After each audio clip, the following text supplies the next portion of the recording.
open with a compass. I would scar my hands when I heard about politics in high school.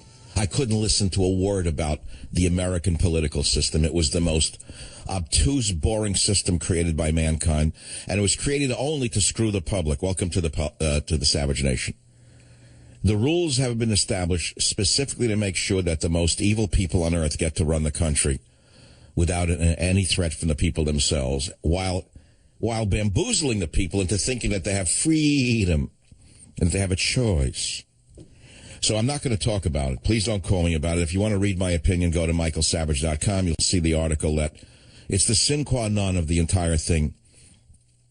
Michael Savage to Cruz renounced Colorado result. But if you call on it, you're not getting on the show, because I did it yesterday. Very impassioned 3 hours, and that's enough for me. Period. End of story. So here are the stories that attracted my attention today. It started with religion. And I was going to ask you, does your religion help you in everyday life, and how? Now, how did I get there? I am not a particularly religious person. I'm extremely fearful of God. Let me put it to you that way. I mean, I don't know how else to put it. I mean, I don't know if you believe what I just said to you. You know, like, I hedge my bets that there's a God up there. He created us, and he's watching us. And I'm hedging my bets. I try to do more good than harm, because I have to pay for it in the end. So I'm hedging that there's a God, and we get judged. So I watch my step, in other words. I'm not inherently good or evil, although I never was the type that hurt animals. I figure I'm good. I'm never the type that kicked dogs or set cats on fire, although I knew kids who did. They all became lawyers or surgeons, one or the other. I never had those impulses. So I started the day by speaking to somebody I know, and I said to them, do you know that the Jewish prayer book opens with a prayer in the morning? The morning prayer, in which the morning prayer, there is a statement, there's a whole sequence, and it says, blessed are you, Lord our God, King of the universe, who has not made me a woman. He said, that is not true. You made that up. I said, no, it's not misogynistic, but the men say that every morning. Now, I know if the feminists hear this, it's going to cause a lot of problems. They're going to want to burn the Jewish prayer book. They have nothing to say about the Quran, where women are actually turned into slaves, where terrorism is actually encouraged in this whole second half of the Holy Bible that they use. Yeah, read about it. For those of you who actually don't know what you're talking about, their religious edicts tell them to conduct jihad against the entire world. But nevertheless, going back to the prayer book that the Jewish people use, especially Orthodox Jewish people, those, in other words, who may sound like Bernie Sanders but don't act like him. Think of Bernie Sanders with a beard and long sideburns, someone who actually believes in God instead of himself and his own madness. So in the morning, Jews get up in the morning, and they offer thanks to God for restoring their soul within them. And then they say, God, thank you for giving us your commandments and commanding us to concerning the washing of the hands. So they wash their hands. That's a good idea. Most people don't know what heathens they are by not washing frequently. They think that they're not necessary. It's not necessary. But hygiene is the key to health, by the way. In all of my studies, in all of my years of studying health, do you know that hygiene is one of the number one issues in distinguishing between long life and health and anything else? Meaning hygiene. So having said that, first thing the Jews do is wash their hands. I want you to hear the second part of the morning blessing, and then I'm going to get into politics. Believe me, everything is political. So just bear with me. If you'd rather hear about delegates and schmelegates, please, you're tuning into the wrong show. Turn into someone who knows nothing else except delegates and can read you chapter and verse about delegates. I'm not interested in delegates. I'm interested in God right now. So the second thing that Jews read, Orthodox Jews, is this: blessed are you, Lord our God, King of the universe, who has formed man in wisdom and created within him numerous orifices and cavities. It is revealed and known before the throne of your glory that if but one of them were to be blocked or one of them were to be opened, it would be impossible to exist even for a short while. Blessed are you, Lord, who heals all flesh and performs wonders. Now, this shows you that in the ancient days, the Jewish people were aware of anatomy, while others were swinging in trees and behaving like subhumans. The Jewish people were already aware of anatomy before anatomy was even known to the rest of the human race. And they realized that they had vessels and arteries, veins, etc. orifice and cavities. If one of them were to be blocked or one of them were to be open, it would be impossible to exist even for a short while. So when an Orthodox Jew reads this in the morning, what is he saying?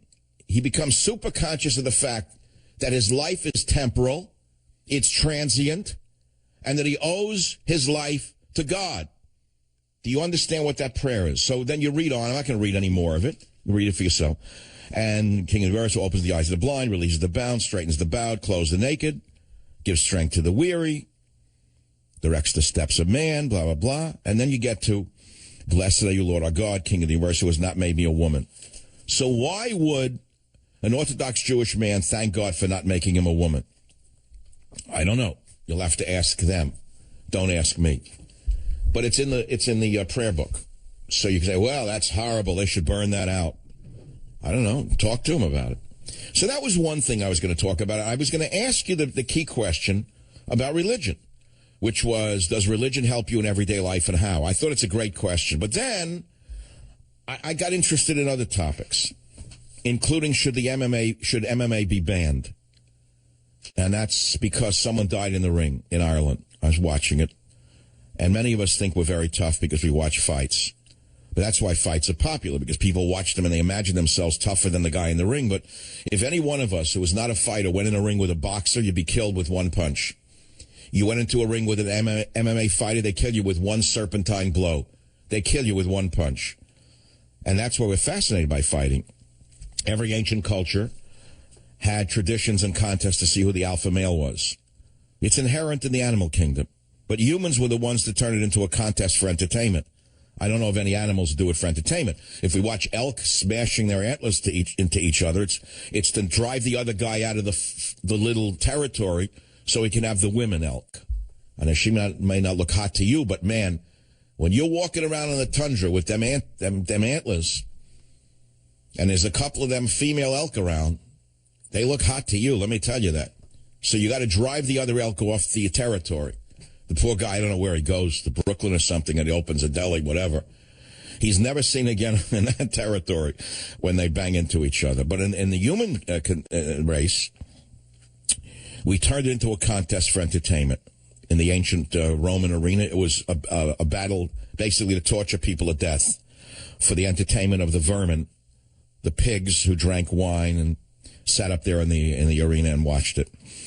But for much of the 20th century, boxing was the popular blood sport that people would enjoy. Two men standing toe-to-toe, in the beginning, no gloves, punching each other to see if one could kill the other one or knock him out. And the early days of boxing, there were no rounds. There was no limit to the rounds. They'd fight till one of them lost. Did you know that? Fights would go on for hours. Then eventually rules were enacted. The rules, I think the Marquess of Queensberry, I don't know what the rules were. I'm not an expert on it. But you know the rules of boxing. No hitting below the belt, no rabbit punches to the back of the head, no metal allowed in the gloves. They even regulate the gloves. And it's a highly regulated sport, boxing. And rarely do you have that kind of injury anymore. There were in the early days cases of men being killed in the ring. I remember one as a kid watching on the TV with the Gillette Blue Blades. Who remembers the fight? I don't remember the fighter, but he knocked someone out and killed him. A stretcher job. And it was not something pretty to watch. You know what I'm saying? Now we come to mixed martial arts. It's a practice that developed in secret back rooms in hidden fight clubs because boxing wasn't enough. People wanted more blood. They wanted more blood. And so rules became secondary to the violence that could be perpetrated, right? And MMA became a huge sport, and its heroes were glamorized. And now today a fighter is dead from that brutality. I linked it up. It's pretty awful to watch. He doesn't die in the ring, but he dies a few days later. He got knocked out in Ireland. MMA fighter punched to death in cage from the AP. He was fighting one of the maniac Irish fighters. They're still some of the toughest people on earth. The crazy Irishmen, forget about it. You don't want to get an Irishman mad. Even in this mild age, let me tell you that. As he's fighting an Argentinian, and he bang, bang, bang. I think the ref should have jumped in earlier between me and you, and he let him pound him on the ground. He died a few days later. So I'm saying to myself, wait a minute. Have we gone too far? Is this what we need to be entertained by? Or shouldn't we talk about banning the mixed martial arts? And then it leads to other things like politics. You're witnessing a blood sport right now in the political arena. The GOP, the Republican Party, right now is engaged in an MMA fight with, for example, Donald Trump and all the other candidates ripping each other to shreds. You're being targeted by this blood sport, and you think that it's something beautiful to watch. But the fact of the matter is it's not beautiful to watch. What's going on in the Republican side of things is the equivalent of the MMA, and while it's highly entertaining, it will lead to the death of the Republican Party, probably already has, as far as I'm concerned. We're watching the vermin who run the Republican Party, the behind-the-soon boiler room guys, the same type who have flooded America with illegal aliens for cheap labor.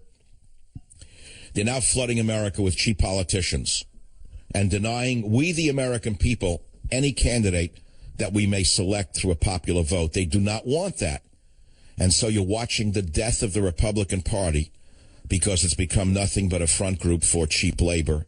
And that's somewhat related to the MMA, in other words, in the blood sport that we're watching. Now, you could argue that on the other side of things, Sanders versus Hillary is sort of an MMA blood sport. It is not. It's a fake fight. That's a food fight compared to what's gone on the Republican side. That's another topic that I did want to talk about. I guess if you want to chime in on the MMA, go ahead, you can. And then I was going to talk a lot about Pope Francis's message and his beautiful statements about man and woman. He didn't write him, of course. He's only interested in the left-wing political stuff. But whoever wrote that encyclical and included a thing on women and men, especially marriages that are mature, is so beautiful. It's one of the nicest things I've ever read about the beauty of marriage, I got to tell you. And then I was going to talk about road rage and how eating rare steak could give you road rage. And I'm going to warn you against eating steak tartare, which has become far too popular in America right now, because there are parasites in uncooked meat or rare cooked meat called Toxoplasmosis gondii. Well, a toxoplasmosis, to be specific, is the name of the disease. The organism is known as Toxoplasma gondii, and it infects your brain, and it can cause schizophrenia, it can cause mental illness, it can even cause road rage. Those are some of the topics that have attracted my attention on the Savage Nation.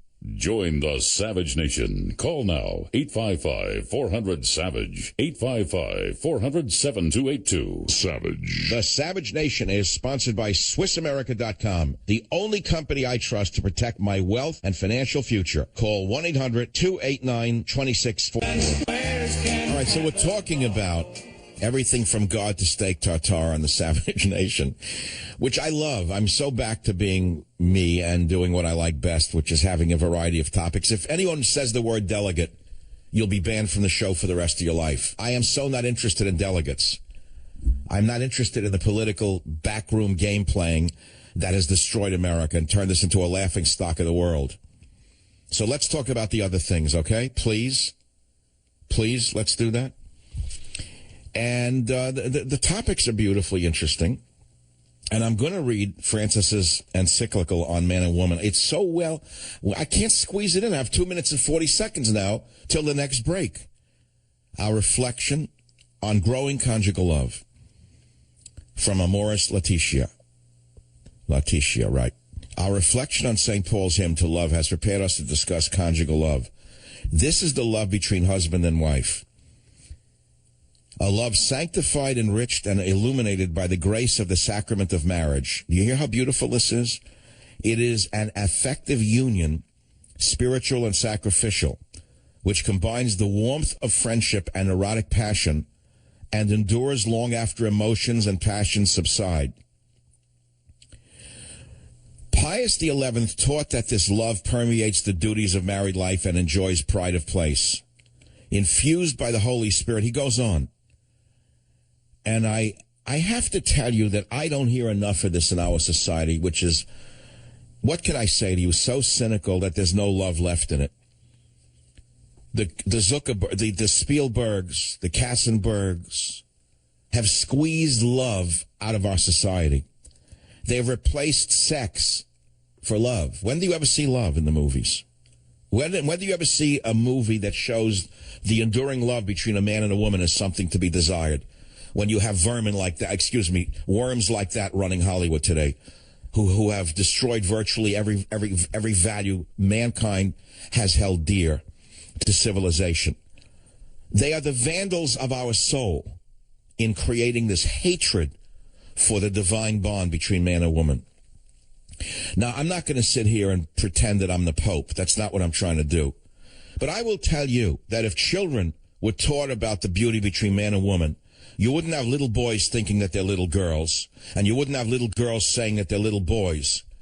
But if you look at what's being put into the heads of our little children, either you turn your head around and say, God, how could you do this to us? How could you let a society melt down like this so rapidly? How did this happen? So I talk about things like this. I talk about how the brain can be infected by eating raw meat from a parasite with a name, Toxoplasma gondii. But what about the soul of a nation being infected by Toxoplasma Spielbergii or Toxoplasma of fill in your favorite actor? They're like a toxic virus that has infected the mentality of our nation's soul. Join the Savage Nation. Call now, 855-400-SAVAGE, 855-400-7282. Savage. I'm too spiritual. I'll get too worked up. Turn it on. It's too emotional for me to play something as highbrow as that on the Savage Nation. First of all, the average listener to talk radio right now, all I can think about is delegates. That's all they know. You play music like that, they think that you're somehow a communist or subversive because you're not talking about delegates. Now they're all experts suddenly on delegates. But in one second, they make them delegate experts. So I'm doing anything with delegates. If you're tuning in to hear that, you got the wrong show on, Johnson. But I've given you a lot of food for thought in the first 30 minutes.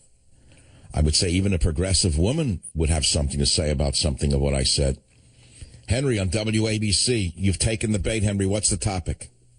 Yeah, hi. I want to talk about what you started that we're saying. I'm Orthodox, and you said that we're saying every morning that we're thanking God for not creating us women. First of all, we respect very much women. That's why our divorce rate is at 4% and not at 90%. But the reason we're saying that we believe that females are not coming down on this world to correct anything. They are corrected. They're coming down to help men correct their habits in themselves. You're not. Look, Henry, I know what you're saying is important, but so far I've heard 1 out of 3 words. So, Robert, you got to do a better job of modulating them. It's not your fault. Henry is responding. Henry's an Orthodox Jewish gentleman who is responding to my having read one of the sayings in the Jewish prayer book in the morning where the Jewish people say, "Blessed are you, Lord our God, King of the universe, who has not made me a woman." So you're arguing that that's not anti-woman is what you're saying, isn't that? Yes. Yes, and the reason we're saying that is, so we're thanking the Lord for giving us opportunity to do a lot of commandments that are not given for women because they are corrected already. And it's like a president who has the Secretary of Defense. And he also Wait. I'm not, hold it. You went over something. You're saying that you're actually glorifying women by saying that? Because women are more evolved than men? Is that what you're saying? Yes, they are corrected. But the reason we're thanking God is because at the end, men are given a lot of commandments that women are not given. So we thank God for giving us the opportunity to serve Him in a way that women are not given. So you're saying, but why is the woman not required to follow those commandments? Because what? She's more evolved? Because they are born corrected and men are not. So we have. Henry? What you're saying is very important to me. You're saying they're more corrected than men are? Yes, it says that at first. Adam was born, and God saw that he wasn't complete, meaning he has a lot of bad habits, so he created Eve to help him correct himself. That's why men have to always cherish women, and in a marriage, we have to give in a lot to the women because we have to change our bad habits and be nicer people. So that's why we're given a lot of commandments. So that's where the phrase "the better half" comes from. Because when I was a kid, the jokes in all of the movies were, well, there's your better half, when they were referring to women. So in those days, even the movies always deferred to women. Today, they treat women like garbage. Yeah, that's correct. And that's why you'll see by us there's only 4%. The divorce rate is at 4% and not 90%. No, that's so beautiful. What you told me is something I will actually carry with me for a long time, Henry. People don't understand how important this is, what you just said. It's so easy to read that statement of thank God for not making me a woman and assume it is misogynistic when, in fact, you have just told this entire audience of millions of people the opposite is true. Yes, and I thank you. Henry, I'm speechless at what a man can learn if he's open-minded. And I just learned, I learned from you. I'm not saying what you learned from me. What I learned from you. So you didn't take affront at my reading it. You didn't think I was mocking the Jewish people, I hope, when I first read it, did you? Of course not, because I know you respect religion very much. And see, this is the difference between an intelligent person like you and people who are not intelligent and just mean-spirited, who will take no matter what a man says and twist it into something that it isn't. And I thank you for being almost a divine scholar in many ways. You're not a rabbi, are you? You're just an ordinary man, so to speak? I'm a sales rep on the road, and I try to uplift people with spiritual things, but I'm not a rabbi at all. I just, I know what I'm doing, and I know what I'm saying. I'm not doing stuff just because I'm stupid. I know what I'm doing. So wait a minute. This is interesting. So you're on the road selling outside of New York, I assume, or in New York? I live in New York, but I fly all over the country, and I go all over. All right. No, this is, okay, so you're almost, in a way, you're taking a big risk going into strange towns, strange cities. You're an Orthodox Jew. You're wearing black clothing. Are you of the Lubavitch sect, or which? No, I'm not. It's a small sect called Pupa. But let me tell you one thing. When I walk in, let's say it's a conservative Jewish store or something like that, I see right away the hatred. But after 2 minutes, they listen to me and how I respect everyone, what they believe in, not how they look, but what they believe in. Like, it clicks right away, and people... But what if you go into a store where there are no Jewish people? Do they look at you funny? They might look. They start asking questions, and thanks God I know all the answers, I think. And I answered very nicely. I'm very respectful to anyone, and they like it. But when you talk to devout Christian people, who are probably the most interesting and respectful of all the people you meet, are they usually very impressed with your knowledge? They are. We go into different stuff, and as long as people, even in politics, I always discuss politics because I love it, and I talk a lot about you. And people, as long as you respect everyone, even though you have, I think differently than they are, as long as I respect people and I explain my stuff, not screaming, just explaining it, people love it. And I got a lot of people to change to the Republican side. Not Republican, I'm more of a libertarian, but even Trump stuff. I change people all the time. Well, we could talk for a very long period of time because I would ask you questions about your travels in the sense that in a certain way, you are, you declare yourself to be an ordinary man. Here you are an ordinary salesman, like in the Christian religion, Jesus was a simple man. You're somewhat of a missionary of God in some ways, aren't you? I'm not. I am, because I have a lot of personal stories that I like to tell people, like in every day. I see God every day changing stuff, like he sends me not a bad thing happens to me, but stuff happens to me which is telling me that I have to change something. If I did something wrong to someone in business, anything else, I'll see that day something happening to me, and I'll know I have to change it. And I see miracles all the time, and it's regular stuff. I'm just an ordinary guy. I'm not like a rabbi, anything like that. And people get moved by it, and people like to listen to it. But I'm not a rabbi at all. I don't want to harp on the negative. You just moved me with what you just said because I sensed that before you said it. But I will ask you this. Have you encountered prejudice? And if so, where? If you can explain yourself, please. Have you, in your travels as a religious man, you don't dress like an ordinary American. I assume you wear some kind of religious clothing, right? Right. The answer is no, and I don't see anti-Semitism in America at all.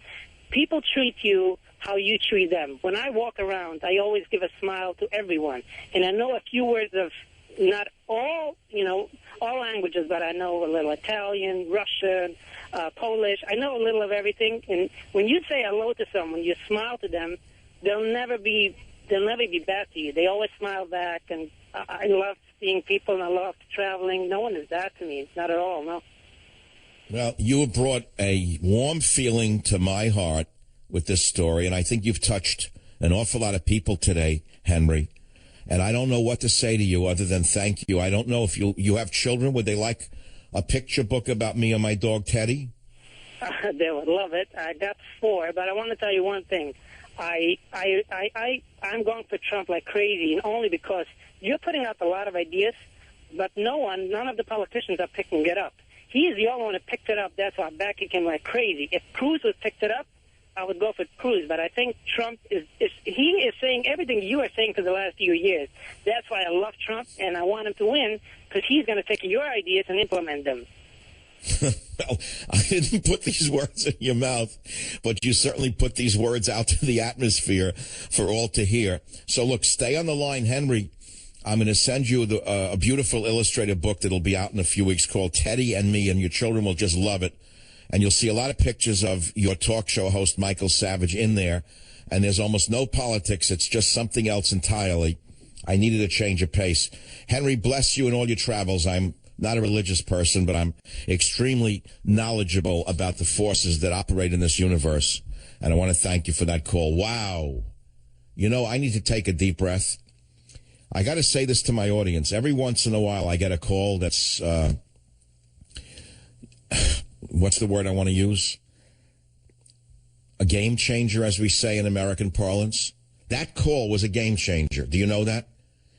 In that, the reverberations of what that man, that unknown man, unknown to us, unknown to you, what that man just said has affected an awful lot of people listening on their radios or on their iPhones or wherever they may be.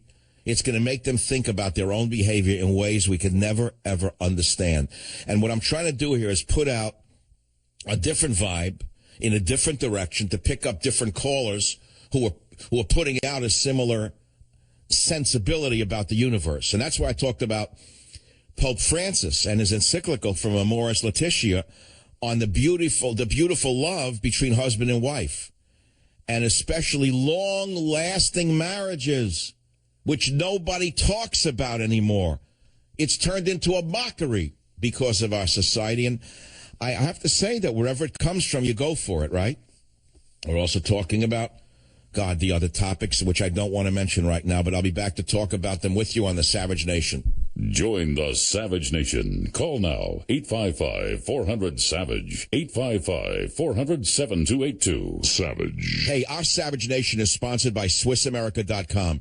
The only company I trust for wealth insurance, gold and silver. Call 800-BUI-COI. So you see an ordinary man like Henry calls the show, and you find out that the ordinary man is not so ordinary after all. And I think that's the message that we just got from that call. And I have faith in the ordinary man, I have no faith in politicians. I never have, and I never will. Some are better than others. Some might give us some of what we want, but I have no faith in them. I have faith in the ordinary man who has faith in God, faith in himself, and faith to do the right thing. That's who defeated the Superman. I wrote that before in some of my previous writings, that it was every man who defeated Superman in World War II. Remember Hitler said his soldiers were Supermen? Well, it was every man. It was the Eddie, the guy who went to the Yankee Stadium and watched the ball game and went to dance with his girlfriend on Saturday night, the guy who liked jazz, the guy who liked Benny Goodman. That's who defeated Superman. It wasn't somebody extraordinary. And I think that's what I'm saying. We got to turn back to ourselves here, given the destruction of our faith in leadership. There is none in America. There's nowhere to turn. And we see Republican Party destroying our last semblance of hope in democracy itself. Again, we have to turn inward. So where are the fanatics coming from? They're not coming from the Christian community. They're not coming from the Jewish community. The fanatics are coming at us from the Muslim community. And if you doubt me, then read what Muslims themselves have to say about their own religion. And I'll talk about that in the dire prediction that unless they're reined in within 5 years, this country is doomed. It'll be over because they're on a warpath. Read the article from someone who knows. Sebastian Gorka, Breitbart News national security editor, Dr. Sebastian Gorka, said that we're going to lose this war against the Muslim hordes unless we talk about the enemy as they are. And he talks about the history of jihad, where it began and how they're winning because we won't even define them for what they are and what their holy book tells them to do. It's an amazing story, which we'll talk about at another time. And the fanatics are also coming at us from the climate world, the gangsters and the Green Gang. Here's an article on michaelsavage.com from the Providence Journal. Professor says climate change deniers deserve punishment. He wants to prosecute think tanks, advocacy groups, oil companies who don't think the way he does, a so-called professor. This is like Hitler. Name is Michael Kraft. Probably a nice guy, probably very much in love with himself. The type of guy that you see in restaurants at night. Very civil, very nice. You watch them talk at a table. Very polite. And he wants to prosecute people who don't believe in the big lie of climate change. So you look at this guy, Michael E. Kraft, Professor Emeritus of Poli-Sci and Public and Environmental Affairs at the University of Wisconsin, Green Bay. Not a scientist. He knows nothing about science. He's a political scientist, which means he's an opinionist. He has opinions. Now, poli-sci is all opinions. I love it. They say political science. There was never science in politics. It was all political opinion, political theory. There's no science in politics. And everyone I know who went into poli-sci as an undergrad, I'm sorry to say they couldn't go into anything real. Public and environmental affairs, whatever that means. Again, it's editorializing. University of Wisconsin, Green Bay. Oh, there's Professor Emeritus of Poli-Sci. So it shows you how far they've fallen, these liberals, or let's say pseudo-liberals. Michael E. Kraft, climate change deniers deserve punishment. So we got fanaticism coming at us from the progressive left and from the radical Islamists. And the rest of us have to muddle through life the best we can. And we do. We do the best we can. As far as the election goes, forget about it. I'm not talking about it today. I'm through with it. You want to read what I have to say? Read about it on michaelsavage.com. Great article. It was on the Drudge Report for almost 12 hours. Now, my site went down, by the way, last night. Mysteriously went off the air. Around 9 p.m. Pacific, midnight Eastern, I went on my website because I'm one of these guys who's up all the time, except when I sleep, which is not a paradox. But in other words, when I'm sleeping, I'm not up. But when I'm up, I'm on. So at 9 p.m., I went on my site. I couldn't get on it. It was no longer there. So I said, does it have something to do with this article? I don't know. I doubt it. But who knows the way things work? Who knows what really goes on in the world of the internet? Who really controls what happens, right? Anyway, I went to the dentist yesterday. I had anesthesia for some minor work, and I came out, and I learned something. Never mix grape and grain, which I've always known, nor anesthesia and the grape, which I also knew.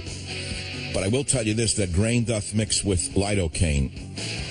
I'll be right back on the Savage Nation to continue to be here so you won't be nowhere. Join the Savage Nation. Call now, 855-400-SAVAGE, 855-400-7282. Warning, the Savage Nation contains adult language, adult content, psychological nudity. Listener discretion is advised.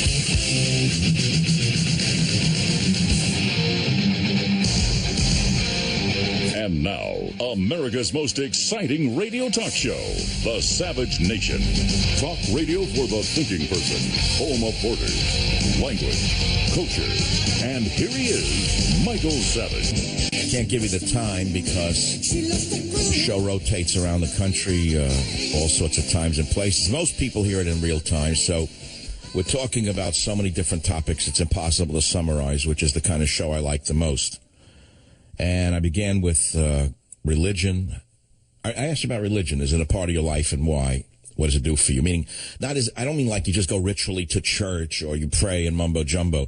I mean, is it a part of your life that really matters? Does it do anything for you? Does religion empower you in some way? How? Because we never hear about it. All we see again is Hollywood mocking religious people, calling you basically Jesus freaks. They always make a mockery of you, which is sickening to me. But okay, we know who they are. We know who these mockers are in Hollywood. They've done very, very well indeed. And they do very well in mocking the religious. But you'll notice they only pick on Christians. When did they last mock the Buddhist? All of these brave, brave comedians. that go on the Howard Stern show? When have they last mocked Islam? All of these brave, brass men who go on the Howard Stern show. When have they last mocked a Buddhist or a Jewish person? Why, the answer is never. Instead, they mock Christians because Christians are the most peaceful people on the planet. So it's a cheap shot. And they think they're wild and crazy by mocking Christians. So you see what I'm saying? This is what I'm asking you. Like, okay, without mocking anyone in the religious world, don't put anyone down. Does religion kind of help you in everyday life? How? What does it do for you? Could eating rare steak give you road rage? That's nothing to do with religion. I was talking about the bug Toxoplasma gondii. And it's an important one because steak tartare has become very popular. I've known people who will order raw steak in a restaurant. I try to caution them. I say, look, there are parasites in raw meat. They don't understand what a parasite is. They've never taken high school biology. Do you realize they've never looked inside a microscope? All the geniuses who work for Facebook? They never looked in a microscope, most of them. They don't even know what a paramecium looks like, let alone Toxoplasma gondii. So they can't understand what you're saying to them. Oh, steak tartare is good. It doesn't have enzymes. All the geniuses. It doesn't have enzymes. It's full of enzymes. The enzymes haven't been cooked out. They read it in the back of a magazine somewhere about enzymes. So they eat raw food. So now they go from raw vegetables to raw meat, and they wind up in the emergency room. And they don't know why. Well, there's a reason that mankind learned to cook with fire. A lot of reasons. It wasn't just to make the food warmer. It was to kill organisms that could harm mankind. They originally didn't know that, but they knew that those who ate food that was cooked, were generally healthier and lived longer. Trial and error, that's how that worked. So that's how you see things evolve. So now we're going back. We're going back in so many ways to things that have been tested and found to be harmful, and we're going back anyway. We're going back to paganism on a moral level, which means we're going to immorality, and we're holding it up as something new and wonderful that's going to liberate mankind. Well, it never has liberated mankind. Immorality has only imprisoned mankind, and it will imprison you all over again. But okay, that's your problem, not mine. It's your problem. I'm not interested in it. Don't bother me with your affairs, as a man once said to me. I'm not interested in your affairs. I knew a poet who was like that in North Beach. He was such an evil bum. He's the one person I really hated. He was so evil. This guy, when he was on alcohol, was a monster. When he was on heroin, he was a nice guy. He would leave you alone. So thank God he's dead. But if you'd come up to him thinking he was your friend at a certain point, I'm not interested in your affairs, which was very funny. Actually, it's something to be used against people if you don't like them and you don't want them bothering you. Why people think I have to tell you about their whole life story and what's bothering them? Who has time for it is what he's saying. He had his own troubles. But anyway, I'm getting distracted. So, raw meat, raw actions, raw misery, raw politics, raw fighting, MMA, all connected. Rawness. So now in this hour of power on the Savage Nation, I want to introduce something that's somewhat amusing and interesting to me. There's a character who's very wealthy named Mark Zuckerberg. We're all jealous of him because he's made $58 billion in his own pocket. And that's good. We all admire him for that. We're all jealous of him. We all wish we could do it. Anyone who says otherwise is a liar. However, the man is a raging hypocrite when it comes to politics. A raging hypocrite in every way. So today he comes out with a speech taking on Trump, and he warns against building a wall. And the speech is you can see linked up on the top of the Drudge Report from the Hill. And his speech is so pathetic, if you listen to it. Here's Mr. Undershirt criticizing fearful voices, calling for building walls. So let's play, and this is the shocker. Wait until you hear Zuckerberg's voice. You're not going to believe what it sounds like. It's as though we finally heard from George Soros. Listen to Zuckerberg. As I look around and as I travel around the world, I'm starting to see people and nations turning inward against this idea of a connected world and a global community. I hear fearful voices calling for building walls and distancing people they label as others, for blocking free expression, for slowing immigration, reducing trade, and in some cases around the world, even cutting access to the internet. It takes courage to choose hope over fear. Oh, my. Oh, my, Mark. Who wrote that for you? Did Wifey write that for you? Or is that a leftover essay from Harvard in ethnic studies? So here's the rhetoric of a failed politician with a weird voice, by the way. I don't know where this voice came from, but let's put that aside. Many people are not blessed with great voices, and he's one of them. But putting aside his voice, what do you think of Zuckerberg calling for open borders? What do you think of Zuckerberg saying it's fearful to erect barriers? Well, my friends, it's quite clear what he's saying is that the demon just wants cheap labor. It's as simple as that. All he wants is cheap labor. Not enough money on the planet for him. Not enough money in the world for him. No matter what you would give him, the man will never stop trying to make more. And so this is not right or left. This is just common sense. So why do you suppose that the Europeans have become fearful of the Muslim hordes that are coming in from the Middle East? I'll give you a little information on that if you like, because there's a little information that Zuckerberg apparently doesn't get up there in the towers of a face world. And in the world, the real world, not the world of Facebook, not the world of Google, not the world of Microsoft. In other words, all these hypocrites who have huge walls around their mansions, huge walls that are unassailable around their income so that the government doesn't even take any taxes from them. Oh, huge walls around them. I'd like to find out what Zuckerberg actually pays in state and federal taxes personally.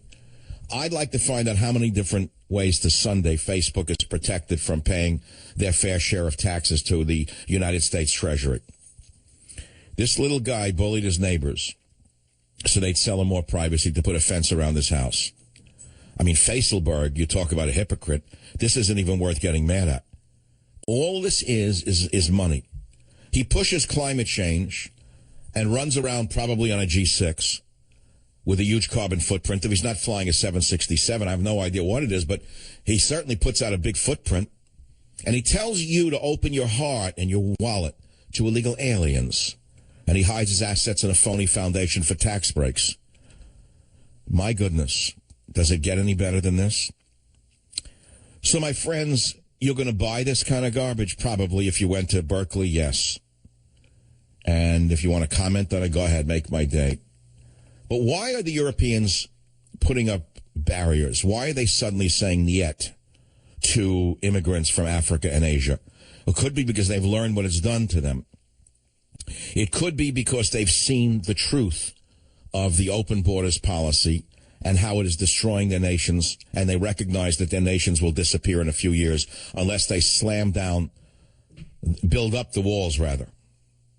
Just build up the walls, just as we know that that's why Trump's so popular, because we all know we need a wall.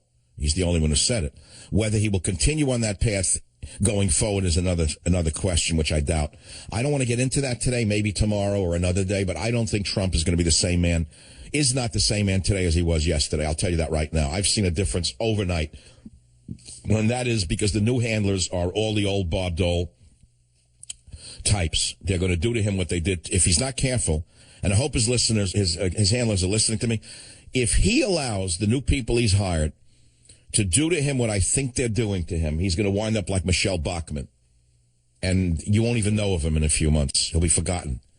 Because what got him here at all is his toughness, his brashness, and his outspokenness. And if they turn him into just another nice guy, politician, he's toast. But that's what they're probably advising him to become. And I'm sorry to tell you, it's not going to work. You know what I'd like to hear right now as I take a breather and wait for some calls? 855-407-2828, 855-400-SAVAGE. Such good topics. I want to hear Billy Paul's Me and Mrs. Jones for a couple of seconds. If you can dig that up, Robert. It's such a beautiful song. Zuckerberg criticizes fearful voices. Fearful voices calling for building walls. And it sounds very noble to listen to him. But, of course, it's all about the economic interests of his company and those around him who live in a bubble in their own walls, surrounded by walls, of course. Dianne Feinstein surrounded by 10-foot walls. Nancy Pelosi surrounded by 10-foot walls, as it should be. They're not like you and I. They tell you not to have a wall. They tell you your wall should only be 6 feet high, and that you can't have an armed guard in your neighborhood, but they can, because they're different than you and I. And, of course, they're for open borders because it's in their interest to be for open borders and the interests of those they associate with, like Zuckerberg, like Facebook, Microsoft, and all the others at Google. And they're all interested in advancing their economic interests, which, of course, is what business people are supposed to do. But we know that. But a nation is supposed to be interested in advancing its own interests. And it's supposed to prevent rapacious individuals within their own borders from overriding the interests of the nation. That would be good government, wouldn't it? Wouldn't good government mean that you govern rapacious individuals who are super intelligent and very powerful, and you control those rapacious individuals, or they eventually warp your entire nation? Isn't that what a nation is that has good governance? Govern, control. A good governance means you control elements that can be harmful to the nation. Unfortunately, since Obama is wholly owned by these individuals, they've turned the entire power of the government against those of us who actually love the nation and hate the government. Listen to what I just said. You can hate your government and love your nation. They're not one and the same thing. But an overbearing government would have you believe that they are the nation when they're not the nation, especially when they don't represent the major interests of the nation. They represent some other things, some other elements, mainly international interests. So look, we don't have the time. This is not a 6-hour Castro-like lecture in the plaza at sunset where you can sit and drink some rum and listen to me. Because if I had 3 hours right now without interruption, and you were just sitting in the plaza listening to El Jefe exhorting what's going on in the world, I would tell you about the Crusades, and I will tell you what happened before the Crusades, and I will tell you what happened that saved Christianity, and I will tell you soon enough that unless Christianity receives a new enthusiasm that sweeps the Western world, and Christianity itself rises up against the forces against it, the entire West will collapse in your lifetime. I'll say that right now, and I can almost prove it. I can almost feel it. It's palpable to me. And I'm not the only one who sees it or feels it. Anyone I know with an intelligence level above a certain minimal amount sees what's going on in Europe, and they say that we're not far behind. We have maybe 5 years to elect someone who will not only build up that wall, but beat ISIS to a pulp. Because the fact is, we have conservative or right-wing administrations like Bush, so-called. We have left-wing administrations like Obama. And none of them have succeeded in defeating the war that is ongoing. Because we have no real leadership, because the leaders don't understand what's really going on. So you go back to the Fort Hood massacre, Nidal Hassan. He's writing in his medical records, Allah Akbar, may Allah be praised. This is a medical doctor in an army base. For years he's writing a religious message on all of his patients' records, may Allah be praised. Now, could you imagine if a Christian doctor in the army had written Jesus Saves once? He would have been drummed out of the military in 10 seconds. So here we had a mad Muslim, literally a ticking time bomb, writing Allah be praised. They should have known he was a fanatic. Eventually goes and he kills 13 people and wounds 52, reloading, killing a pregnant woman amongst them. And he's still not executed, by the way. How come Mr. Nidal Hassan has not yet been executed by Obama? Who's keeping him alive and why? Why is this guy, this Dr. Nidal Hassan, who committed this massacre, still living? Have you thought about that, my friends? Now connect Fort Hood massacre, the recent massacre in San Bernardino, the attack in Brussels, the attack in Paris, the attack at 9/11. If you think they're disconnected, you're insane. Those who do not know the history are condemned to repeat it, and you're condemned to the... Well, I'll finish later.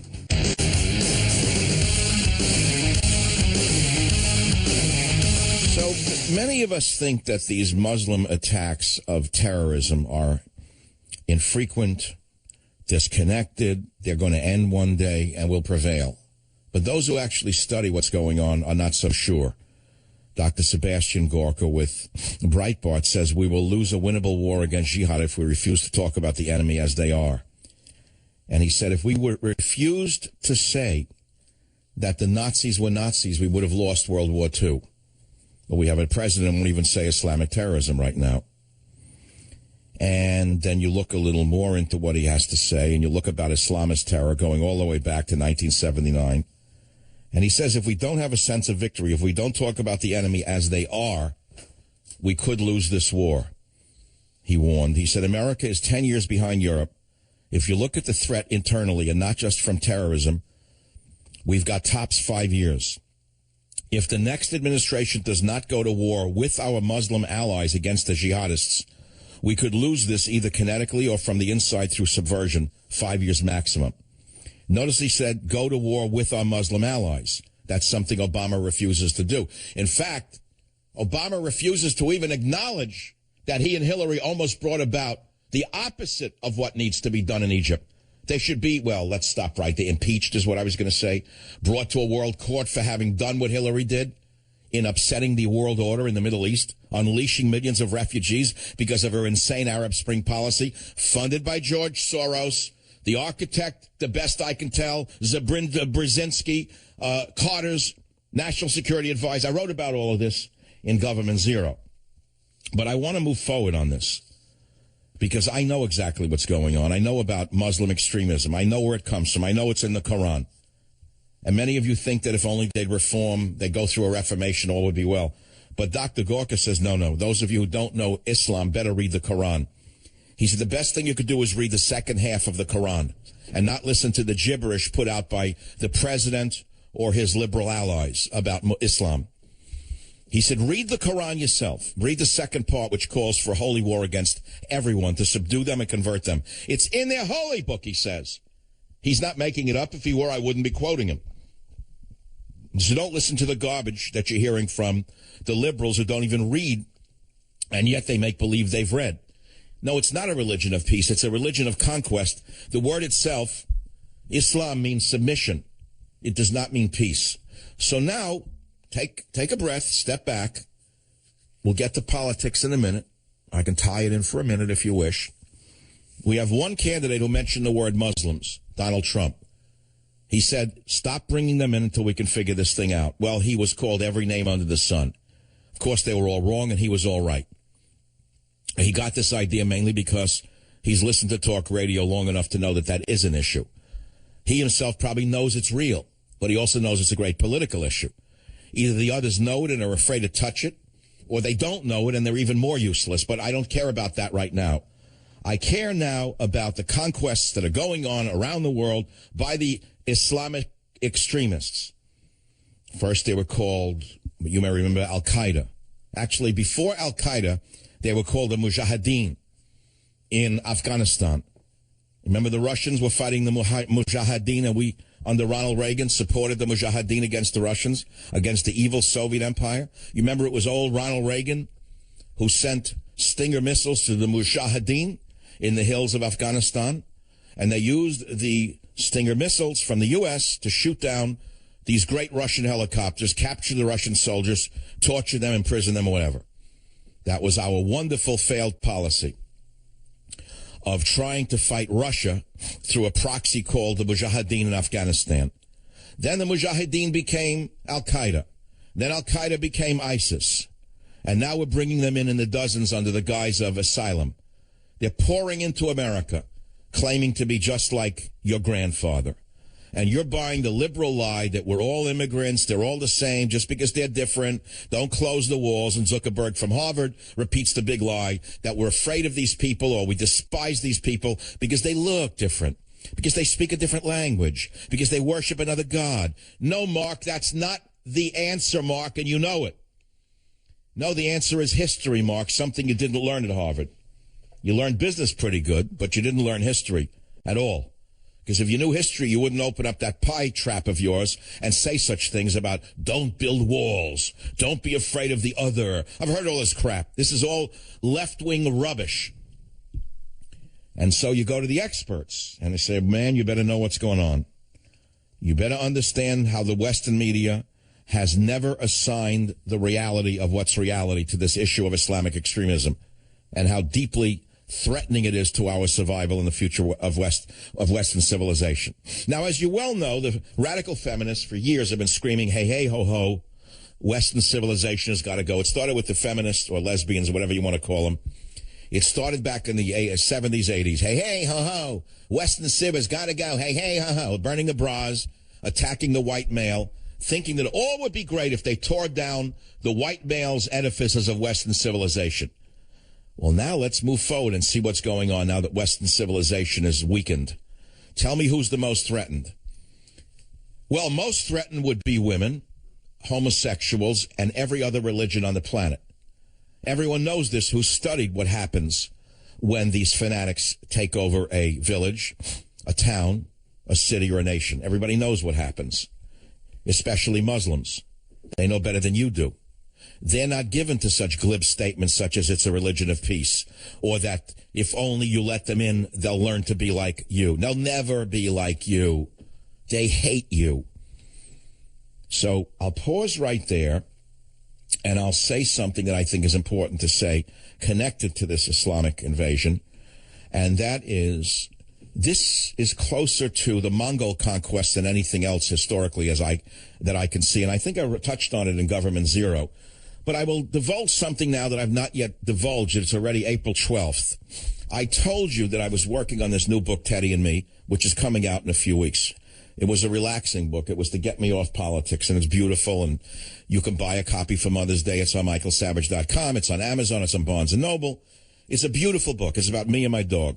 Very little politics in it. Day in the life of, Confessions of a Service Human. But at the same time I was doing that, at the same time I'm doing a 3-hour radio show, I am writing the sine qua non of my entire life. It's my last political book. I've been working on it virtually from the day I finished Government Zero. It is a sequel to Government Zero. I will not tell you the title because it's not important that I do.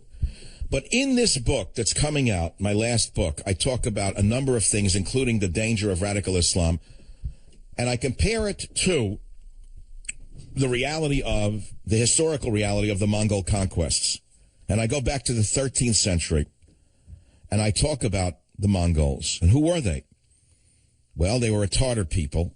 I don't mean teeth, Tartar people, who came from an area to the north of China that came out of almost nowhere and rose almost suddenly to prominence in the world's affairs. And then they achieved such a series of conquests so rapidly that has no parallel in history to this day. And who were they? They were the Mongols. At the opening of the 13th century, they were just a horde of nomadic horsemen, living very much as their predecessors, the Huns, had lived, subsisting mainly on meat, mare's milk, and living in tents of felt.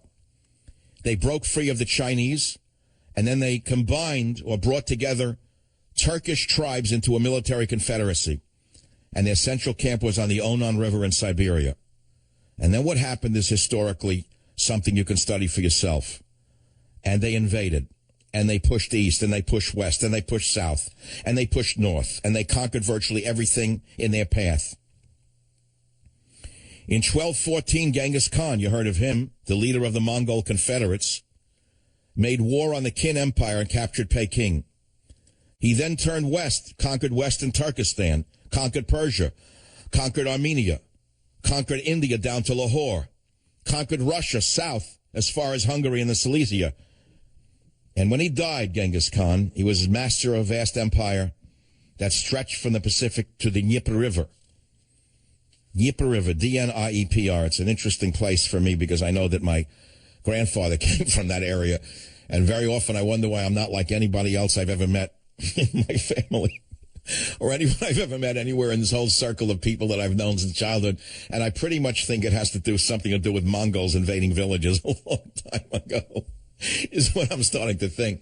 But putting aside my putative Mongol origins, at least one piece of the lineage, I want to talk more about his successor, Ogdai Khan, and what he did, and how they moved to conquer, and what they did. And when they conquered, when the Mongols conquered, they did something never before seen in human history. They massacred or assimilated the kindred people. For example, when they went into Hungary, they massacred or assimilated the kindred Magyar, even as the Magyar had previously massacred and assimilated the mixed Scythians and Avars and Huns before them. So what you must understand is that within the human genetic code, within the human social code, within human beings, there is a genetic horror of massacring the conquered. Don't assume it's all going to be like a Hallmark card. Only the difference today, my friends, is that we are inviting those who would do this to us into our country as the Trojan horse. We're welcoming them in. We're blessing them. And as we bless them, they look at us and spit in our faces. How stupid these people are, how weak they are, how foolish they are, and they have no respect for you. And then again, going back to the Mongols, how they moved into Asia by the middle of the 13th century through this ruthless insanity and their conquests. They had conquered the Sung Empire and so forth and so on. And they went on and they displayed a animosity to Islam that has never been seen since. You don't know this about the Mongols, but I'll conclude this little pocket piece of history with this. The Mongols had an animosity to Islam at this time, and they not only massacred the entire population of Baghdad when they conquered that city in Iraq. There was no Iraq then. They conquered them, they killed everyone in the city, and then they went out and destroyed the entire immemorial irrigation system, which had kept Mesopotamia prosperous and populous from the early days of Samaria. In other words, they destroyed the water supply into Baghdad to make certain the people would never come back.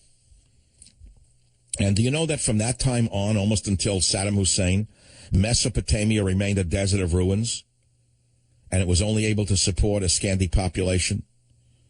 And then the Mongols went into Egypt. They could not get through into Egypt.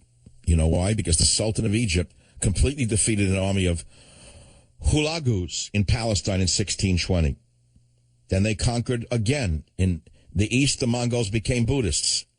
They were then absorbed by the people they conquered. Did you know that? This is an interesting story of human. Am I losing the audience, Robert? There's too much history. Are they going to sleep now? They want to hear about delegates or something like that?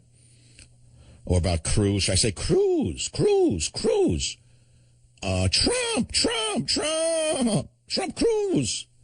I used to get this when Rand Paul was running, then Ron Paul. We'd get bug callers day and night. Ron Paul. You'd get him on Facebook. Ron Paul. Then you get Rand Paul. Gone with the wind. Same thing is going to happen here. But long after these names that are so important to us now are in our minds and everywhere in the media, long after they are gone and disappeared, there will still be history. And there'll be the Mongol history, and there'll be much to learn. And so the Mongols became Buddhists in China, like the Chinese they conquered. And in the West, they became Muslim. There's so much more to be talked about. I won't talk about it right now. We're talking about conquest. We're talking about the Mongol conquests going back into the 13th century. And why am I talking about the Mongol conquest in the 13th century? Because we are seeing a different type of a conquest right now. It's a conquest that, unless you see it for what it is, will destroy your civilization. And if you're one of those radical feminists who think you're going to do better with the new invasion, and better with the new invaders because you're a real progressive, and you're such an enlightened progressive that you think that the new invaders are going to just love you to death, honey, all I can say is you've come a long way, girl, and read a little history. Join the Savage Nation. Call now, 855-400-SAVAGE, 855-400-7282. Savage. My Savage Nation is sponsored by SwissAmerica.com, the only company I trust to protect my wealth with gold and silver. Call 800-BUYCO. Well, in the few minutes that remain in this hour, because I know many of you stay the third hour or join us for the third hour now, and some of you leave, I want to conclude my idea of what's happening in the world and our society by talking about, and I don't think I can do it in a minute, I'm sorry, next hour, how the sexual liberation and repression how sexual liberation and repression as a result of the left-wing revolution of the 60s has destroyed the fabric of American society. And I'm going to talk about that in the next hour. It's a very important component of why we're dying as a society and more broadly as a civilization, and why others are moving in with a completely opposite vantage or opinion of sexual repression, and they're taking over the world. And why? And when you hear it, it may change your whole view of the whole picture. In the interim, I want to conclude with this issue of should the MMA be banned with one sentence. Brilliant friend of mine, Jeff Rovin, writes from New York, I've been training for 60 years since I was 4. The MMA is an abomination. It is a mashup of violent Israeli Krav Maga and the concussive Japanese forms like karate plus boxing.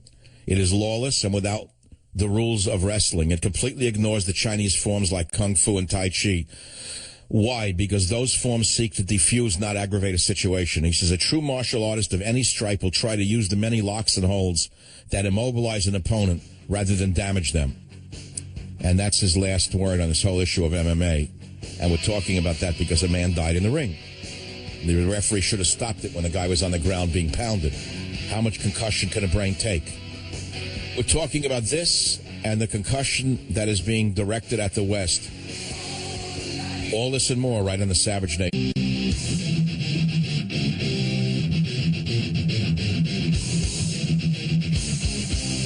Warning. The Savage Nation contains adult language, adult content, psychological nudity. Listener discretion is advised.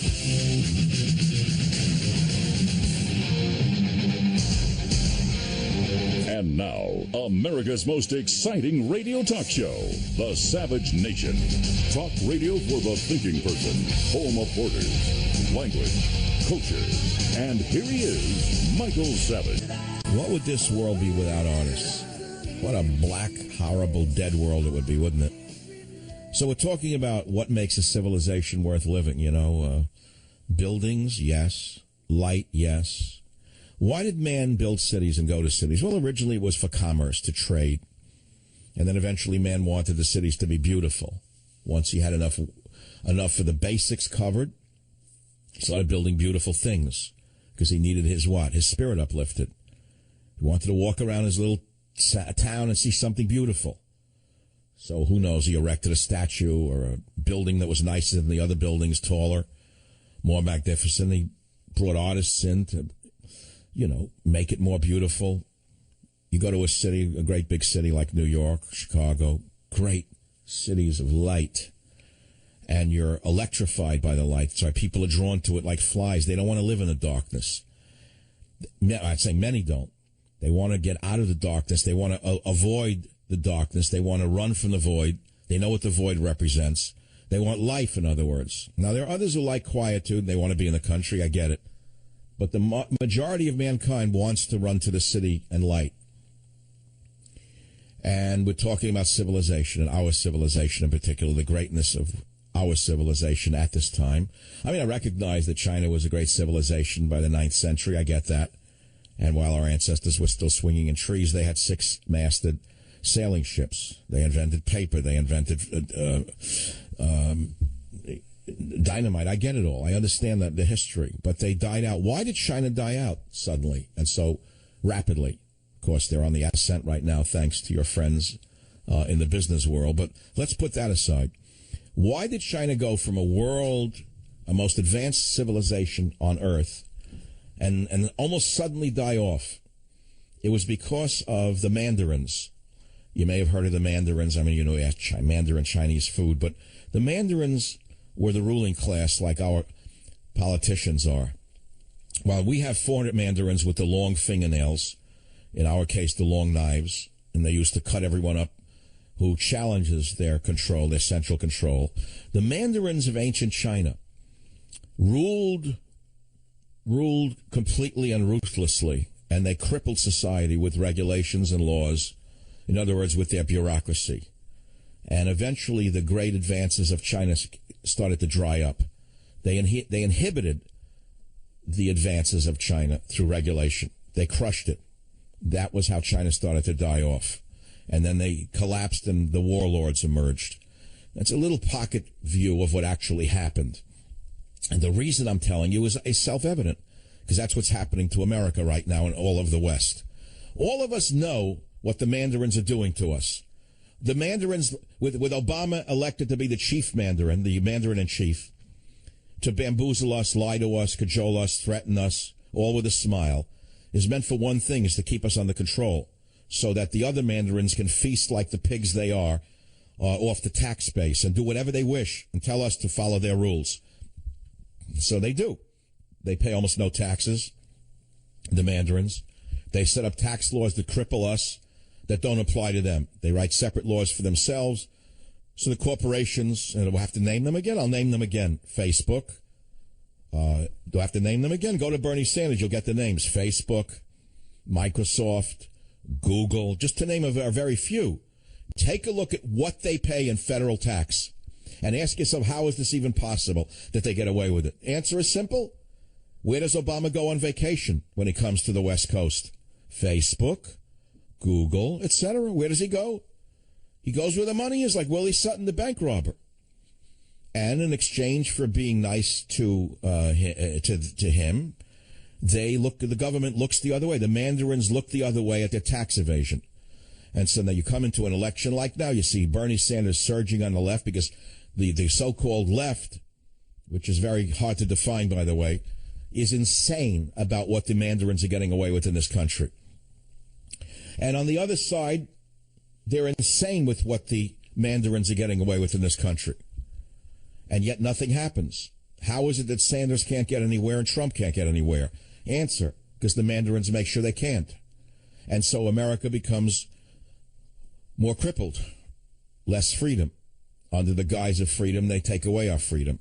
So I wanted to tell you what's going on in terms of history, because I gave you a long little sketch of the Mongols in the 13th century in the last hour to compare them to the Islamic invasions around the world right now, and how the only solution is for this nation to get a new leadership, which will aid the Muslim nations who are fighting radical extremism in the Muslim world, or we're all doomed. Unless we help the Jordans of the world by giving them the weapons they've been begging for, unless we help the Kurds, who are not Muslim, of course, unless we help those who are fighting radical Islam by giving them the weapons they're begging for, unless we help the Christian groups that are fighting the Muslims in the Middle East, we're all doomed. And you have to ask yourself, why does the Mandarin class of the West not help them? Why does the Mandarin class, whether it be in London or in Washington or in Paris or in Germany, whatever, Berlin, whatever her name is, that oven stuffer, the meatloaf woman, why don't they help these people fight radical Islam? Well, the answer is because they're blind and they're stupid. They're blind and they're stupid. They're not as smart as you may think. You know, vicious people may be very clever, but they may not be that smart.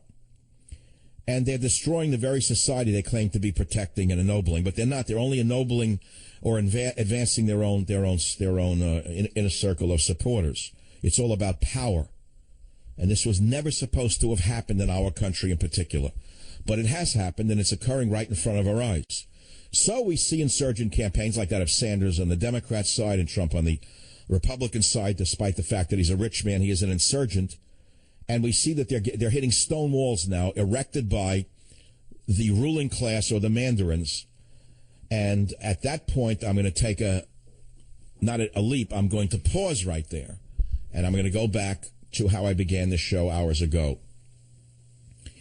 I began by asking you, does religion help you in your everyday life? And I talked about the Jewish morning prayer, where the Orthodox Jew, amongst the prayers, thanks God for not making them a woman. And then we had a caller, Henry, one of the greatest callers we've had in a long time, explaining how, although the Orthodox Jewish prayer book has a prayer in it which says, thank you, God, for not making me a woman, that was not misogynistic at all. Henry was brilliant. Henry was an ordinary man who was extraordinary. And Henry said, no, the reason the Jewish male says, thank you, God, for not making me a woman, is the opposite of what it may appear to be to us. He said, the woman doesn't have to do the things that a man has to do because she's more advanced than the man is.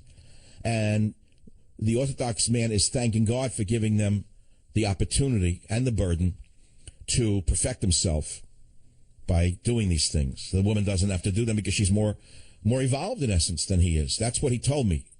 This is probably from a Kabbalistic tradition. I don't know what Henry's background is, but my guess is that Henry, the ordinary traveling salesman, is some kind of religious saint walking around the country. You never know, selling little things in little stores, because that's how saints are. They're not on stages in Oregon wearing purple robes with 12 Rolls Royces. They're not in Washington, D.C. flying the wife and kids to South America with 2 Air Force Ones claiming they're down with the people. And so forth. You can fill in the blank yourself, Get out the crayons and the coloring book of your own rhetoric, if you don't mind. I'm not up to that right now because time is short and the ideas are long. And then we went on to anatomy and how I have faith in the ordinary man, not in politicians. And that right now I say we have to turn within, and the everyman are the men who defeated the supermen of World War II. And I talked about Islam by an author named Gorka, who says we're going to lose the war unless we can talk about Islam as it is. And I talked then about another lame-brained so-called progressive professor who wants to prosecute people who don't believe in climate change. And then I talked about an MMA fighter who died in the ring, and I said, should we ban the MMA? And I talked about the fact that the election right now is like a mixed martial arts fight. There's blood in the ring, and that's why we've been cheering it on, because we're primal, we're primitive, and we like the blood splattering coming off the campaign trail. So that's where we were, and we talked about Mark Zuckerberg, schmendrick that he is. You could be rich and stupid, too. I met some pretty bright people who are poor in my life. I met people who are poor with great dignity. I met people who are rich who have no dignity. So, don't assume because he's rich he's got dignity or he's really that smart. He thinks people believe his speech. Well, the speech was astonishingly superficial. Sounded like a college kid reading an essay he wrote for a poli-sci teacher to get an A, little brown noser here. Criticizing fearful voices, calling for building a wall. Well, let me play it again. This is one of the richest men in the world repeating the kind of shibboleths that they teach at Stanford, Berkeley, Harvard, and all of the other institutions of lower learning. Listen. As I look around and as I travel around the world, I'm starting to see people and nations turning inward against this idea of a connected world and a global community. I hear fearful voices calling for building walls and distancing people they label as others, for blocking free expression, for slowing immigration, reducing trade, and in some cases around the world, even cutting access to the internet. It takes courage to choose hope over fear. Oh, you're so full of it, Mark. It stinks. Didn't your mother ever tell you that you can fool some of the people some of the time, and you can fool all of your employees all of the time, but you can't fool the savage nation at all any of the time? Back in a moment. Join the Savage Nation. Call now, 855-400-SAVAGE, 855-400-7282. Savage. My Savage Nation is sponsored by SwissAmerica.com. It's the only company I trust to protect my wealth. Call 800-BUI-CO. Well, I hope you're enjoying the trip I'm taking you on, because it's been quite a wild ride today. I got to tell you, I know my show's pretty good. And where I've gone today, from the Bible, from religion, to invasion, to civilization, to this and to that, has been a roller coaster ride for many of you who follow the show very carefully. And I can't re-summarize what I'm saying. These shows are all one-off shows. They cannot be repeated. It's impossible. I can't even do it myself. And there's so much more to go. Of the making of many books, there is no end, as is written in the Bible and Ecclesiastes. Is the same with me with radio. Of the making of many radio programs, there is no end, because life itself, it's a continuum. It's a serial. It's a serial. Each day is a continuation of sort of the day before in my shows. They're not disconnected. It's part of a long chain going back years. And there's a thread, common threads that connect all of them. As I'm sure you know, Borders, Language, Culture would be one of the threads, but there are others, and I'll leave it to you to figure out what they are and why you listen and what you want to hear. But having said that, I really want to get to something I haven't done yet. I could save it for tomorrow and make a whole show out of it, but I won't. It's about sexual liberation and repression, and how it brought about what we're experiencing in this country right now. Because what's happening in this country in terms of cultural degradation is all related to the sexual revolution.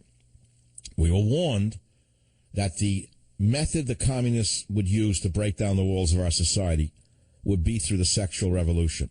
This was well known going back a long time. You see, Marxist social equality meant an end to gender domination, which meant that women could do everything men did.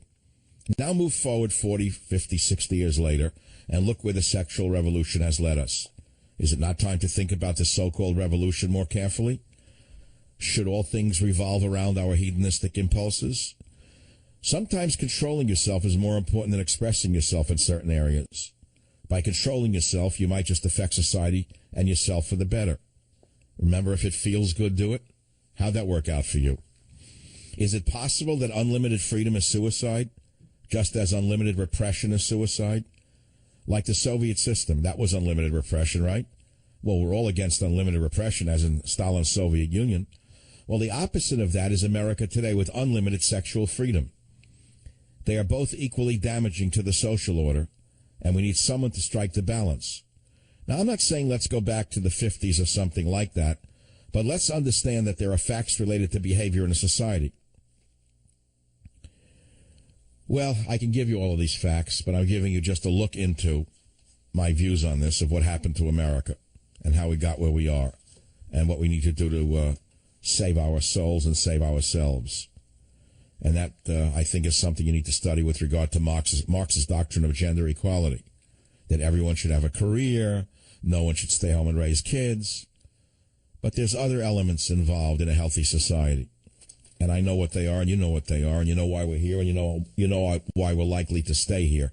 Because the Mandarins are so powerful. The Mandarins control the movie industry. The Mandarins control what's left of the print industry. The Mandarins control virtually everything with almost rare exception. And the Mandarins want you to have this idea that you are totally free because you can sleep with anyone you want at any time, at any moment, and repetitively, day and night. Well, Orwell talked about it. He wrote Freedom is Slavery because ultimately he was 100% right. And he also wrote that when I hear people screaming, I am free, I am free, I am free, he hears their chains rattling. That's what I see here in San Francisco. I see slaves running around in San Francisco who act in their own minds as the freest people on earth, thinking that they are the zenith of Western civilization when they are the exact opposite. At least that's one man's opinion.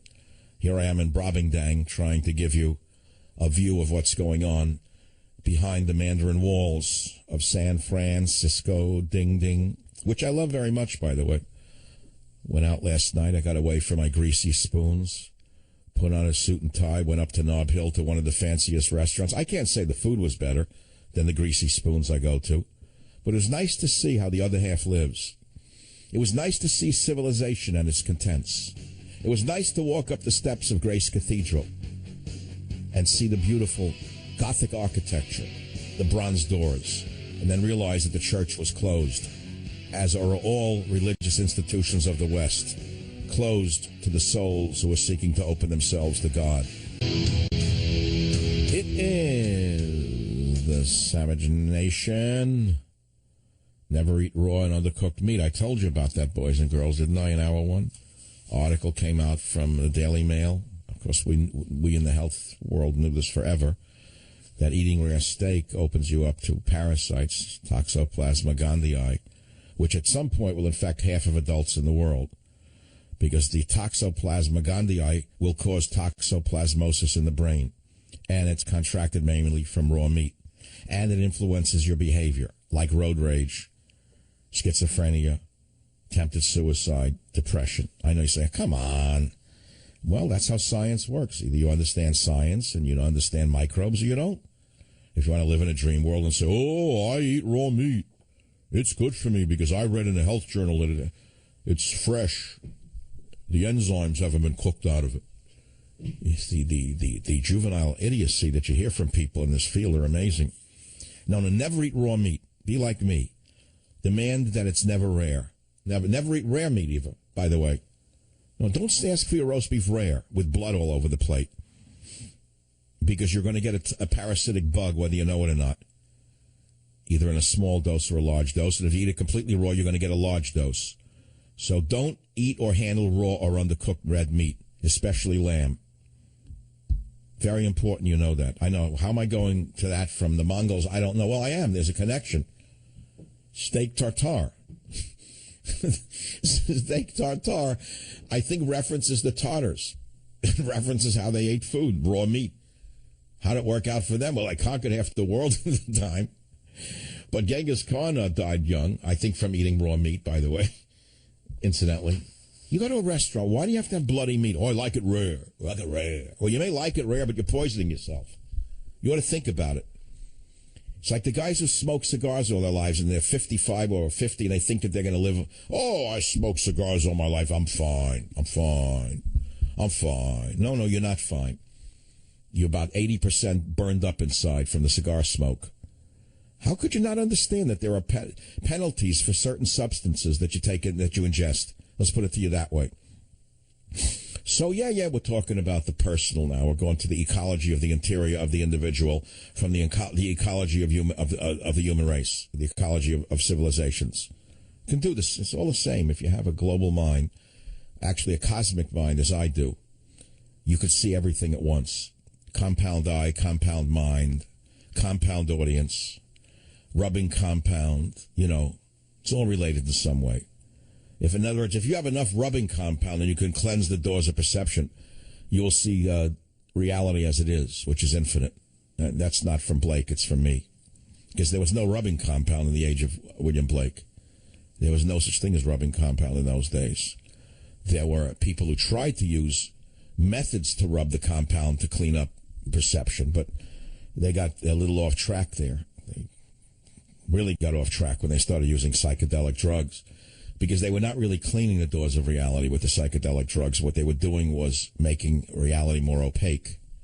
But now it's sounding a little too philosophical and too correct, and I'm getting too close to the truth for my own sake and your own sakes. I think it's better that we pull back and go, certainly not to the issue of delegates, Cruz, Trump, etc. You're not going to hear those words out of me today. Brain dead. Brain dead. Delegates. Why I tell you it's them delegates? It's them delegates. It's not so delicate to talk about delegates. I'd rather talk about Delhi than talk about delegates. I'd rather talk about corned beef than to talk about, you get the picture. Now, what do you want to talk about? All right, we're going back to the stuff, the religion stuff. MMA. Let's go to the MMA call. Douglas on KSFO, because I said, should the MMA be outlawed because of the death of the fighter? And Douglas is calling me on KSFO streaming online, where this show dominates all of the shows in the nation. Go ahead, Douglas. What's on your mind? I don't think it should be banned because there's been far more deaths in boxing over its 100-and-some-year history. There's been, according to the Manuel Velasquez Boxing Fatality Collection that I'm looking up on Wikipedia, 923 deaths from 1890 to 2007. And I think now we're up to 6 deaths in MMA since 2001. But wait a minute, how many years? Wait, come on now. Let's be fair to the discussion. How many years has MMA been a sport? Since the mid-'90s, I believe. The first time I saw it was 1995. No, many of us love watching it. I mean, there's no question about it. I've gone to the matches in Vegas. I sat in the second row, and I've enjoyed watching it. And most of the guys in the world of MMA don't get killed. The majority of them know how to protect themselves, and they may look hurt, but they're not. But I'm a little concerned about where the sport is going right now. I think it's getting to be more violent and more bloody. It is a little bit, but they're also taking further precautions with drug testing as well. And now they're not allowing a lot of the fighters to take IV injections when they're doing weight cutting, which is more beneficial for those fighters not hurting themselves. Yeah, well, let me ask you something about this, because I don't know anything about it other than watching it as an outside observer and knowing that I'd be killed if I was in the ring with an MMA fighter within a few seconds. We all know that. And are you yourself in that world of MMA? No, but I watch it every event. I watch the UFC. I watch every event of the UFC, and I all right, fair enough. So do I. I enjoy watching it up to a point. I like to watch it when it's somewhat matched closely, and each guy is like just almost as good as the other guy. But when I see one guy almost killing the other guy, I got to turn the television off because I'm not watching it to see the other one man kill another. I got to tell you that. Agreed. And there are some referees out there. I think Steve Mazzagatti is one of them that a lot of fighters and promoters do not like because he does not stop the fights when they need to be stopped. And I think more. Oh, so that I wanted to ask you, this guy who just died in Ireland, it was an Irishman against some guy from Argentina. I watched it. I linked it up from the New York Post on michaelsavage.com. If you watch this tape, you can see the guy on the ground being pummeled repeatedly. He gets him on the ground. He links his serpentine left arm around his neck like a boa constrictor, and he starts beating his head. And I would say 2 punches would have been enough. I counted 8. The guy died 3 days later. Yeah, and there should be some accountability held to the referee in that regards as well. And I don't think I can bring myself to watch that. I saw your link, and I just don't think I want to watch somebody die in the ring. Well, that's why I'm talking about it. Maybe there needs to be some new rules for the referees in the MMA world, because we don't want blood in the ring and see someone beaten to death in a ring over and over again. It's not a bullfight, for God's sakes. But thank you for enlightening us with that call about the differential in referees. Certainly that would account for it, because this referee did not step in quickly enough. I mean, and after, hindsight, of course, is perfect. Hindsight's, perfect. It's 20/20, as they all say, but he made a mistake. That's why the guy is dead. Anyhow, here we are. We're talking about so many different topics that there's no relationship, or is there? KSFO, Mario, welcome to the show. What's on your mind? I would just like to say the role religion has had in my life throughout my years. As a young man in my 20s, I turned to a whole lot of liberalism, even though my family, my grandparents brought me up in Christianity. When I was in my 20s, I decided I just wanted to be a full-blown liberal and serve myself and serve my wants and needs. And I always had a great work ethic, and I always felt myself to be a logical person. And so at one point, I dismissed Christianity. And as I got older, especially in recent years, I realized the logical path that Christianity has in my life and in this nation. I've always been patriotic, and I feel that America has always been the light of the world. And it has been the light of the world because we are a Judeo-Christian society. Our morals, our laws are based on this.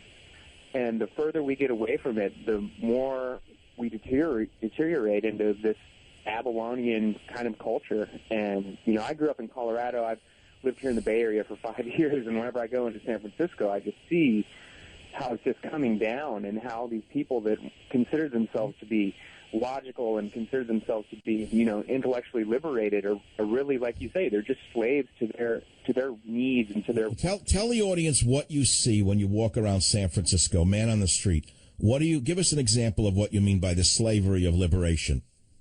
Okay, first, I get off the BART. I come from the East Bay, so I work in San Francisco. I get off the BART. When I go up the escalators, I can count at least 20 hypodermic needles, littering the stairs as I go up with my bicycle. That would be accompanied by the smell of feces and urine. That's considered roses to the supervisors of San Francisco. That's natural. That's a human natural smell in a liberal, progressive city. The smell of human waste is the mark of nature. Sure. I guess to them. No, you ask the mayor or the supervisor or Nancy Pelosi, it probably smells like roses to them because it's the mark of freedom for a bum to defecate on an escalator. You don't want to inhibit him. You don't want to inhibit the junkie from shooting up in front of your child because that wouldn't be fair. That would create injustice in San Francisco. And I understand what you mean. And, of course, nobody seems to notice it but very few like yourself, right? I think that, the way you say it, they think that it's just part of, people should serve what they want. If they emotionally think that they should be addicted to heroin and shoot up on the streets, that's what they should do, and that these old traditional values that we have as America are archaic and they have no place in it. That's right. Bring it all down, man. If it feels good, do it. Why not do it in the road? That's the ethos that built San Francisco, ding, ding. Just living here day in, day out, you get used to it a little bit. You kind of just let it roll off your back to some extent. It eats away at you a little bit. But then, we just went to visit family in Colorado, and and even in Southern California, we went to Ventura County or Red County, and it's like, oh my God, there are American flags flying. There's people that are polite to each other. Can you imagine politeness and American flags? You better not talk about it on the show because the progressives are liable to go down there and immediately remove the flags and get the thought police after the polite Christians that you know. The things that people idolize here and worship here are just mind-blowing. It's just completely off the scale. All right, so how do you navigate the sea of whatever you want to define it as? I don't need a single word. How do you navigate the seas of San Francisco? Mostly I just keep to myself. Bingo. That's right. Follow your own counsel. Let God be your guide. Let your family values be your guide, and don't worry about the next man. That. And, just on the other topic you're talking about, MMA, I'm a martial arts practitioner. I practice jiu-jitsu, which is one of... No wonder you sound like such a nice Christian guy, because you can kill anyone who tries to mess with your guy. No wonder you can walk around with such equanimity. So tell me, go on. I'm sorry, continue. The most respectful place that I spend is on the time and the mat with my fellow practitioners. Everybody is very respectful, very polite. And it's because of the fact that, all of those people can rip your arms off at any point. But jiu-jitsu is kind of what really got MMA rolling, what got the UFC rolling with Royce Gracie, a 165-pound guy in a karate suit that was just tearing all these, big, huge monsters apart. And it was a big part of the way MMA developed. Wait, you're saying, did you say Gracie knew judo and he then started to defeat bigger people through judo? Is that what you just said? Through jiu-jitsu, Brazilian jiu-jitsu. I see. And which is to the average listener, how does it differ from karate? Jiu-jitsu is strictly a grappling art. It's basically taking judo to the next step, from getting the people on the ground, once you're on the ground, controlling them, and applying submission. The translation is the gentle art, but taken to its extreme, it can be very violent. It's choking, it's dislocating joints. But it doesn't get taken that far, because usually that's when you see people tapping out. They know what's coming next. So it's all about being able to control your opponent in that way. It's to know when to stop also, isn't it? Absolutely. And it's crucial when you're practicing. You don't want to hurt your training partners. You don't want to be injured. So, you take it up to that point, and then you lay off. And people that practice this know they're very tempered individuals. They're some of the nicest people I've ever met in my life, most respectful people. I can imagine it's true. Genuinely tough people, genuinely lethal people are usually some of the nicest people in the world. As I've seen in my life, very, very tough people are usually very, very good to be around. It's the other guys you got to watch out for. Hey, I got to send you a gift. You sound like a great guy. You really sound like a nice person. I could see you walking into Bart with your bicycle, sidestepping the human feces, courtesy of the progressives, and not getting angry about it or violent about it, just living with it. Let me send you government. Would you rather have Government Zero or the Teddy book? Well, I'd love Government Zero. And I just want to say, when I found 560 AM here, I was like, thank God, a voice of reason in my daily life. Well, I'm glad I can be that way for you a few hours a day. It's not easy, as my mother used to say. Trust me, it's not easy. I'll be right back. Join the Savage Nation. Call now, 855-400-SAVAGE, 855-400-7282. Savage. The Savage Nation is sponsored by Swiss America, the only company I trust with my financial future. Call 800-289-2646 or Swiss America. All right, welcome back. So the show's coming to an end. And as I said, I got tired of the dives and the greasy spoons I normally eat in, because I'm a downscale guy. I don't like fancy. But eventually I got tired of it. So I did a suit and tie, went to a fancy restaurant. $42 for a filet mignon the size of a hamburger. Luckily, I don't eat meat much, so they did me a favor, okay? But I'm looking at another menu here. This is how the Mandarins eat every night. And I'm giving you prices in San Francisco. You ask yourself, how do they pay this? I'm reading off from it. Filet mignon, 12 ounces, $52. Petite filet mignon, 8 ounces, $46. Porterhouse steak, 24 ounces, $58. Petite boneless New York, $47. Bone-in ribeye, $53. Kobe style Australian Kobe, $85. American Wagyu New York, $85. But wait, if you really want to, let's say you're Nancy Pelosi or Dianne Feinstein after a hard day at the factory.